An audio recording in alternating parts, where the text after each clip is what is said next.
নমস্কার বন্ধুরা, শর্মার রান্নাঘরের আরও একটা নতুন রেসিপিতে আপনাদের সকলকে স্বাগতম। আজকে নিয়ে এসেছি কমলা লেবুর কেকের রেসিপি। শীতকালে আমরা অনেক কমলা লেবু পেয়ে থাকি, তাই আজকে সেই কমলা লেবু দিয়েই কেকের রেসিপি শেয়ার করব আপনাদের সঙ্গে। কমলা লেবুর এই কেক খেতে কিন্তু খুব সুন্দর, আর এটা খুব নরম তুলতুলেও হয়। চলুন তাহলে শুরু করা যাক আমাদের আজকের রেসিপি।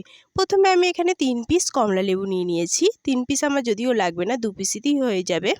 আর এগুলো একদম তাজা কমলা লেবু। এরপর আমি একটা প্লেট নিয়ে নিয়েছি, এর মধ্যে আমি কমলা লেবুর জেসটা বার করে নেব।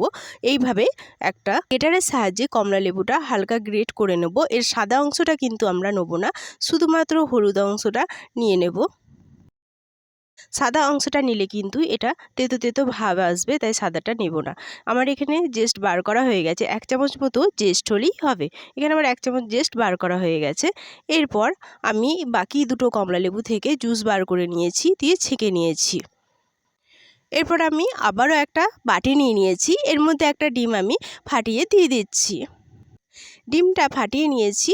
এবার একটা মিক্সিং বোলের মধ্যে এই ডিমের সাদা অংশটা আমি দিয়ে দিচ্ছি, কুসুমটা বাদ দিয়ে। কুসুমটা আমি দেবো না, এটা আমি পরে ব্যবহার করব। সাদা অংশটা আমি মিক্সিং জারের মধ্যে দিয়ে দিয়েছি। আরও এই জারের মধ্যে দিয়ে দিচ্ছি 1 কাপ পরিমাণ গুঁড়ো চিনি। গুঁড়ো চিনি দিয়ে এবার আমি এটা 1 মিনিট মিক্সিতে মিক্স করে নেব। মিক্স করা হয়ে গেছে, দেখুন এটা কত সুন্দর হয়েছে, একটা ক্রিমি ক্রিমি ভাব চলে এসেছে। এরপর আমি এর মধ্যে অ্যাড করছি 3 ভাগের 1 ভাগ সাদা তেল, আর রেখেছিলাম যে কুসুমটা, সেই ডিমের কুসুম দিয়ে এটাকে আবারও আমি ব্লেন্ড করে নেব। 1 মিনিট ব্লেন্ড করে নিয়েছি। দেখুন এটা একেবারে ক্রিমি হয়ে গেছে। এরপর আর এটা ব্লেন্ড করার প্রয়োজন হবে না। এরপর আমি একটা পাত্র নিয়ে নিয়েছি, এর মধ্যে আমি এই ব্লেন্ড করা মিশ্রণটা দিয়ে দিচ্ছি। মিশ্রণটা আমার ঢালা হয়ে গেছে। এরপর এর মধ্যে আমি কিছু শুকনো উপকরণ যোগ করব। এর মধ্যে আমি দিয়ে দিচ্ছি 1 কাপ পরিমাণ ময়দা। ময়দাটা কিন্তু আমি একটা চালনির ওপর নিয়েছি। আর দিচ্ছি 1 চামচ বেকিং পাউডার আর সামান্য একটু বেকিং সোডা দিয়ে এটা ভালো করে চামচের সাহায্যে এইভাবে চেলে নেব। চেলে নিলে কিন্তু কেকটা খুব স্পঞ্জি হবে, তাই অবশ্যই এটা চেলে নেবেন। চালা হয়ে গেছে। এরপর এই সমস্ত উপকরণ আমি ভালো করে মিশিয়ে নেব। এই মেশাতে মেশাতে সবাইকে আবারও সেই একই কথা মনে করিয়ে দিই, যারা আমার চ্যানেলে নতুন প্লিজ প্লিজ প্লিজ আমার চ্যানেলটি একটু সাবস্ক্রাইব করে আমার পাশে থাকবেন। আর যারা অলরেডি করে ফেলেছেন তাদের অসংখ্য অসংখ্য ধন্যবাদ। কথায় কথায় দেখুন আমার সবকটা উপকরণ খুব ভালোভাবে মেশানো হয়ে গেছে, জল না দিয়ে বা কোনো রকম দুধ ব্যবহার না করে। এরপর এর মধ্যে আমি অ্যাড করছি সেই লেবুর জুসটা। লেবুর জুসটা কিন্তু আমি অল্প অল্প করে অ্যাড করব, একেবারে দেব না, তাহলে কিন্তু পাতলা হয়ে যেতে পারে। আমি অল্প দেবো আর এইভাবে মিক্স করে নেব। আর এই কেকের বাটারটা কিন্তু খুব একটা পাতলা হবে না, একটু চামচের সাহায্যে বা কোনো কিছুর সাহায্যে তুলে ধরলে যেমন চিরচির করে পড়ে, এইভাবে পড়লে পরেই বুঝবেন, এইভাবে পড়লেই বুঝবেন বাটারটা ঠিক আছে।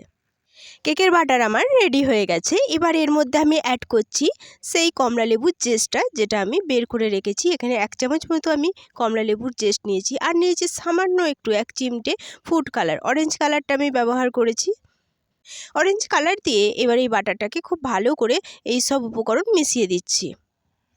এই অরেঞ্জ কালারটা কিন্তু একেবারে অপশনাল, এটা দেয়া হয় শুধুমাত্র কালারটা খুব ভালো আসার জন্য কেকের। এটা না চাইলে আপনারা স্কিপ করতে পারেন। আমার বাটার রেডি হয়ে গেছে। এরপর আমি একটা পাত্র নিয়ে নিয়েছি যাতে আমি কেক করব। এর ওপর দিয়ে দিচ্ছি সামান্য একটু সাদা তেল দিয়ে এই পাত্রের চারিপাশে আমি ভালো করে লাগিয়ে দিচ্ছি। তেল লাগানো হয়ে গেছে। এবার এর উপরে আমি দিয়ে দিচ্ছি একটা পেপার। আমি এটা নর্মাল পেপার নিয়েছি, আপনারা চাইলে বাটার পেপারও ব্যবহার করতে পারেন। পেপার দিয়ে এর উপরে দিয়ে দিচ্ছি আরও একটু সামান্য সাদা তেল দিয়ে আবারও চারপাশে চাড়িয়ে দিচ্ছি। এরপর এই পাত্রের মধ্যে আমি দিয়ে দিচ্ছি কেকের বাটারটা আমি এর মধ্যে ঢেলে দিচ্ছি। কেক ঢালা হয়ে গেলে পরে এই বাটিটা ধরে আমি এইভাবে ঝাঁকিয়ে নেব 2 থেকে 3 বার, যাতে এর ভেতরের বায়ুটা বেরিয়ে যায়। এরপর কেকটা কুক করার জন্য আমি একটা কড়াই বসিয়ে দিয়েছি, এর মধ্যে দিয়ে দিচ্ছি কিছুটা লবণ দিয়ে লবণটাকে আমি চাড়িয়ে দিচ্ছি। এরপর ঢেকে আমি এই লবণটা খুব ভালো করে গরম করে নেব। 5 মিনিট আমি গরম করে নিয়েছি, লবণ খুব ভালোভাবে গরম হয়ে গেছে। এরপর ঢাকনা খুলে দিচ্ছি। ঢাকনা খুলে এই কেকের বাটিটা আমি এই লবণের ওপর চাপিয়ে দিচ্ছি। ভালো করে আমি বসিয়ে দিলাম। কেকের বাটিটা বসিয়ে এবার এটা আমি ঢেকে প্রথমে 25 মিনিট রান্না করে নেব, একদম লো আছে। ফিরে আসছি 25 মিনিট পর। ঢাকনাটা আমি খুলে নিচ্ছি। দেখুন কেকটা ধার দিয়ে অনেকটা ভালোভাবে কুক হয়ে এসেছে। এই অবস্থায় এর ওপর দিয়ে আমি কিছু ড্রাই ফ্রুট দিয়ে দিচ্ছি। কেকটা সাজানোর জন্য ড্রাই ফ্রুট আর কমলা লেবুর কোয়া। আপনারা চাইলে আপনাদের মনের মতো ড্রাই ফ্রুট দিতে পারেন। আমি এখানে শুধু কিশমিশ আর কমলা লেবু দিয়ে এটাকে সাজিয়ে নিচ্ছি। ড্রাই ফ্রুটগুলো আগে দিলে পরে কিন্তু কেকটা ফুলে ড্রাই ফ্রুটগুলো তলায় চলে যেত, তাই কিছুক্ষণ কুক করার পর আমি দিয়েছি। সাজানো হয়ে গেছে। এবার এটা ঢেকে আরও আমি 20 মিনিট রান্না করে নেব, একদম লো আছে। ফিরে আসছি আরও 20 মিনিট পর। দেখুন এখানে আমাদের কেকটা একদম রেডি হয়ে গেছে। কেকটা ভালোভাবে কুক হয়েছে কিনা দেখার জন্য আমি একটা ছুরির সাহায্যে কেকের মিডিলে এইভাবে ছুরিটা ভরে দিচ্ছি, দিয়ে বার করে নিচ্ছি। দেখুন এর গায়ে একটুও কিন্তু কেক লাগেনি, তার মানে আমাদের কেকটা খুব ভালোভাবে কুক হয়ে গেছে।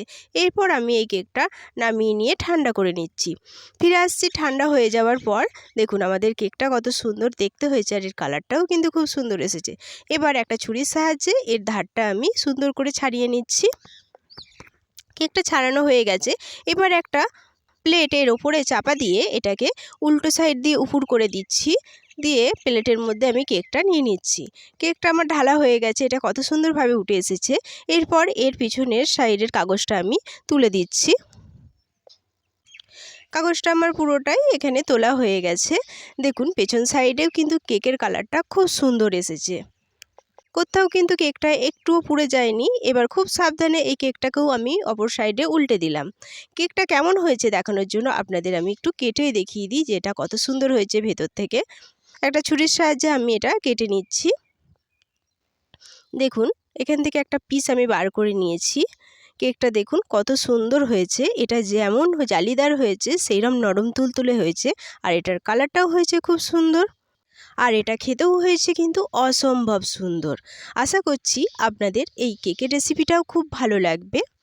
আর আপনারা অবশ্যই আমার মতো করে একবার এই কমলা লেবুর কেকটা বাড়িতে বানিয়ে দেখতে পারেন। আজ এই পর্যন্তই। দেখা হবে আবারও একটা নতুন রেসিপি নিয়ে। ততক্ষণ সবাই সুস্থ থাকবেন, ভালো থাকবেন। সকলকে অনেক অনেক অনেক ধন্যবাদ।